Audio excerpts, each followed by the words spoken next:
জন্মাষ্টমীর আগেই হরি মন্দিরে দুঃসাহসিক চুরি। সোনা রূপো নগদ মিলিয়ে প্রায় লক্ষাধিক টাকার সামগ্রী নিয়ে পালালো দুষ্কৃতীর দল। চাঞ্চল্য ছড়ালো দুর্গাপুরের ধান্দাবাগ এলাকায়। বৃহস্পতিবার সকালে মন্দিরের সেবাই দরজা খুলতে গিয়ে দেখেন মন্দিরের তালা ভাঙা, তছনছ হয়ে রয়েছে সব জিনিসপত্র। খবর পেয়ে ঘটনাস্থলে ছুটে আসে পুলিশ, ছুটে আসে স্থানীয় প্রাক্তন কাউন্সিলর সুশীল চ্যাটার্জি। ঢুকতে দেখছেন যে ক্যাশ বাক্স ছিল, সেই দুটো ভাঙা এবং তাতে কোনো পয়সা টয়সা নেই।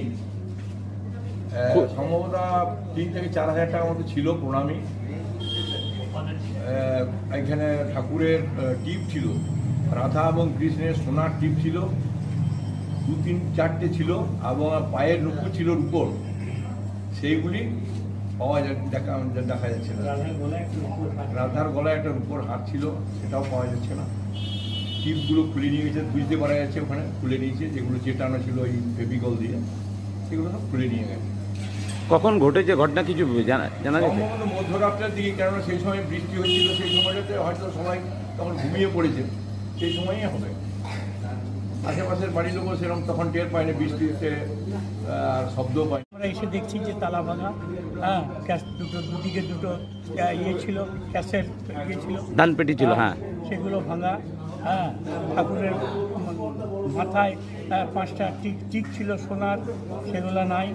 নুপুর ছিল পায়ে, সেটাও নাই। রাধার গলায় একটা রূপোর হাত ছিল, সেটাও নাই।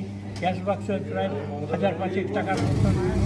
আন্দাজে আমরা বলছি, কারণ এই 24 অষ্টমী মা জন্মাষ্টমীতে সেই পয়সাটা আমরা পুজোয় কাজে লাগাই। তার আগেই চুরি হয়ে গেছে। এটা কি দুর্গাপুর থানার পুলিশ দুঃসাহসিক এই চুরির ঘটনায় তদন্ত শুরু করেছে। মন্দিরে দুঃসাহসিক এই চুরির ঘটনায় ব্যাপক চাঞ্চল্য ছড়িয়েছে।